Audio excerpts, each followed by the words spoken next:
इनके लबे रंगी की निछावर थी कि जिसने औरत का इत्र, खुशबू या इस तरीके का कोई डिओड्रेंट वगैरह लगाने का क्या हुक्म है, और साथ में इसमें नमाज होगी या नहीं होगी, इसके ताल्लुक़ से एक सवाल है। तो ये अर्ज़ करूँ कि इत्र लगाना या खुशबू लगाना औरत को ये जायज़ है, इसके अंदर शरन कोई मुमानियत नहीं है। और जो ये हदीस पाक के अंदर मौजूद है, ये इस किस्म की जो हदीस हैं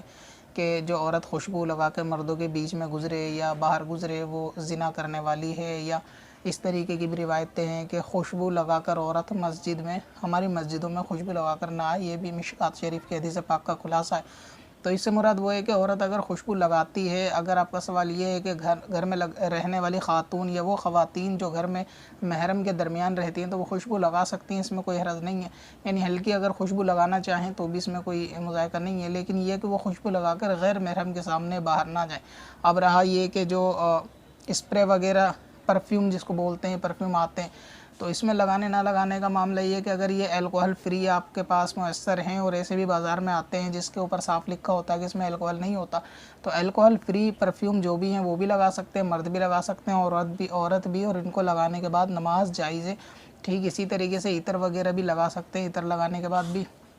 नमाज मुतलकन जायज़ है कि वो तो सुन्नत है खुशबू का लगाना, और ये कि औरत को भी इस सूरत में जायज़ होगा जबकि वो गैर महरम के सामने उसकी खुशबू उसके साथ ना शेयर हो सके। अगर वो घर में रहती है, बच्चे, शौहर, वालिद और उसके जो या घर में ख़वातीन हैं, फिर वो खुशबू लगाती है तो इंशाअल्लाह ताला उसको भी नमाज से पहले लगाएगा, खुशबू का ये सवाब भी मिलेगा। यानी ये कि अल्लाह ताला की बारगाह में वो हाज़िर होती है। तो इस दरमियान अगर खुशबू लगाना चाहती है, बहुत सी ख़वातीन ऐसा सवाल करती हैं कि वो नमाज से पहले लगाना चाहती है मगर उनकी मजबूरी होती है कि बाहर आना जाना पड़ता है, तो इस सूरत में क्या करना चाहिए? तो इसके लिए सबसे आसान तरीका ये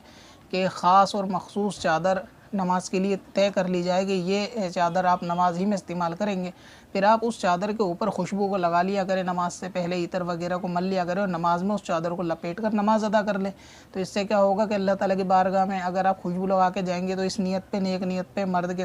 तरह औरत को भी इंशाअल्लाह ताला सवाब मिलेगा।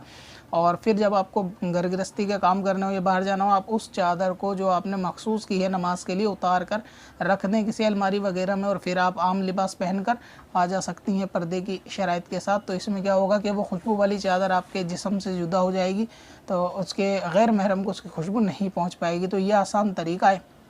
ख़वातीन के लिए कि वो अगर नमाज में इतर लगाना चाहें तो वो इस चादर पे लगाएं और फिर उस चादर को, कपड़े को पहन कर नमाज़ पढ़ लें और बाद नमाज उसको हटा दें। यही मामला स्प्रे वगैरह का भी है कि उसके अंदर भी अगर अल्कोहल वगैरह की आमेज़िश नहीं है तो उसको लगाने में भी कोई हर्ज नहीं है।